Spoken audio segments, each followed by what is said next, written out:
परम दयाल परम प्रेममय श्री श्री ठाकुर अनुकूल चंद्र जी की चरणों में कोटि कोटि प्रणाम। सभी को मेरा जय गुरु। श्री श्री ठाकुर अनुकूल चंद्र जी का संक्षिप्त जीवन परिचय। वर्तमान युग पुरुष श्री श्री ठाकुर अनुकूल चंद्र जी का जन्म ब्रिटिश भारत के बंगाल के पावना जिला के हिमायतपुर ग्राम में, वर्तमान बांग्लादेश, ईस्वी सन 1888, 14 सितंबर, दिन शुक्रवार, सुबह 7:05 पर एक सदाचारी ब्राह्मण कुल में हुआ। माता का नाम मनमोहिनी देवी और पिता का नाम श्री शिवचंद्र चक्रवर्ती था। श्री श्री ठाकुर 12 महीने माता मनमोहिनी देवी के गर्भ में रहने के बाद जन्म लिए थे।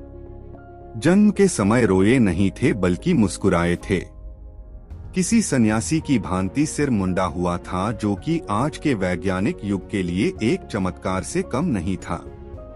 पिता श्री शिवचंद्र चक्रवर्ती के घर में जन्म के समय सुबह दिव्य ज्योति निकल रही थी, जिसे अड़ोसी पड़ोसी और उस समय खेत में काम कर रहे लोगों ने जब उस दिव्य ज्योति को देखा तो समझे कि बाबा जी के घर में आग लग गई है, जिसे बुझाने के लिए ये लोग हाथ में बाल्टी से भरी पानी लेकर घर की ओर दौड़े। जब बाबा जी के घर में प्रवेश किया तो देखा कि दिव्य ज्योति में लिपटा एक बालक मुस्कुरा रहा है। सभी ने आश्चर्य किया, देखा कि दिव्य ज्योति धीरे धीरे सिमट रही है। इस घटना को प्रसव गृह में उपस्थित सभी स्त्रियों ने भी देखा था, जो हमें सिर्फ भगवान श्री राम और श्री कृष्ण के समय की जन्म की घटना में ही सुनाने को मिलता है। जन्म के बाद प्रभु ने असंख्य लीलाएं की, जिसे आप आगे की कड़ी में पढ़ते रहेंगे। आज श्री श्री ठाकुर के विश्व के सभी देशों में शिष्य और भक्त मिल जाएंगे और आजकल प्रतिदिन हजारों लोग श्री श्री ठाकुर का शिष्यत्व ग्रहण कर रहे हैं। जब देश में श्री श्री ठाकुर के अवतरित पुरुष के रूप में चर्चा चली तो बहुत से विचारक, वैज्ञानिक, नेता, चिकित्सक, भगवान के भक्त, साधु, सन्यासी आदि पावना पहुंचने लगे युग पुरुष के दर्शनार्थ, जिसमें से महात्मा गांधी, डॉक्टर राजेंद्र प्रसाद, श्यामा प्रसाद मुखर्जी, लाल बहादुर शास्त्री, देशबंधु चिरंजन दास, सुभाष चंद्र बोस आदि व्यक्तियों ने समय समय पर श्री श्री ठाकुर के विचारों से रूबरू हुए और लाभ भी उठाया। जिनमें से लाल बहादुर शास्त्री, देशबंधु चिरंजन दास और सुभाष चंद्र बोस के माता पिता ने श्री श्री ठाकुर का शिष्यत्व ग्रहण किया। उन्होंने कभी भी स्वयं को अवतार या भगवान या ठाकुर कहलवाना पसंद नहीं किया, अपितु उन्हें इन शब्दों से पीड़ा होती थी। लेकिन भक्त नर रूपी नारायण को आखिर पहचान ही जाते हैं। श्री श्री ठाकुर ने भारत ही नहीं अपितु विश्व को अपनी दिव्य ज्योति और वाणियों से आलोकित किया। वे लोग परम सौभाग्यशाली हैं, जिन्हें श्री श्री ठाकुर का सानिध्य मिला। परम पुरुष ने विश्व को वर्तमान युग में जीवन जीने का तरीका सिखाया, धर्म की एक नई परिभाषा दी। वे कहते हैं, धर्म में सभी बचते बढ़ते, संप्रदाय को धर्म न कहते। अर्थात धर्म एक है जिसमें सभी बचते हैं, बढ़ते हैं और पोषित होते हैं। श्री श्री ठाकुर ने व्यक्ति, दंपति, परिवार, समाज और राष्ट्र निर्माण सभी के लिए कार्य किया।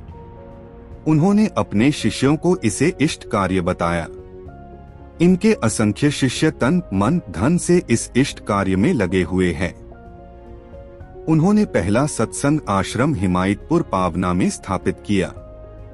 करोड़ों रुपए व्यय कर तथा हजारों मनुष्यों ने दिन रात कठिन परिश्रम कर भव्य विज्ञानशाला, तपोवन विद्यालय, मातृ विद्यालय, रसायनशाला, वृहद सत्संग प्रेस, इंजीनियरिंग कारखाना, आनंद बाजार, भंडारा आदि बहुत से क्रियाकलाप राष्ट्र निर्माण के व्यावहारिक आदर्श प्रस्तुत कर रहे थे।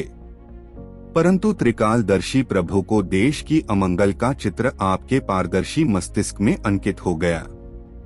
यह घटना सन 1946 की है, जब आप अचानक व्याकुल सा हो गए और अपने एक शिष्य से देवघर, बैद्यनाथ धाम, बिहार, वर्तमान में झारखंड आने का विचार प्रकट किया। और बिना किसी से कहे सुने हठात आपने ट्रेन की एक स्पेशल बोगी बुक कर कुछ सत्संगियों के साथ करोड़ों की संपत्ति छोड़ सब कुछ विशेष लोगों के हवाले करके आप देवघर पहुँचे। फिर से एक नया सत्संग आश्रम की स्थापना की, जो अभी तक आचार्य दादा के निर्देश से द्रुत गति से चल रहा है। जिस अमंगल की आशंका से श्री श्री ठाकुर पावना छोड़कर देवघर आए थे, वह अमंगल देश टाल न सका।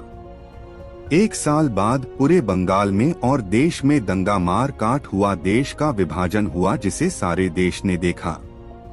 इसे आप क्या कहेंगे? बहुत से लोगों ने श्री श्री ठाकुर से पूछा कि दयाल, आप आखिर पावना क्यों छोड़ के जा रहे हैं? इस महामानव ने सब जानते हुए भी अपनी जुबान नहीं खोली, सिर्फ यही कहते रहे कि जिसे मेरे साथ चलना है चलो, नहीं तो यही रहो, अब मैं यहाँ नहीं रहूंगा। अपने जन्मस्थली छोड़ के एक निर्दयी की भांति ठाकुर चल दिए अपने कर्म क्षेत्र की ओर।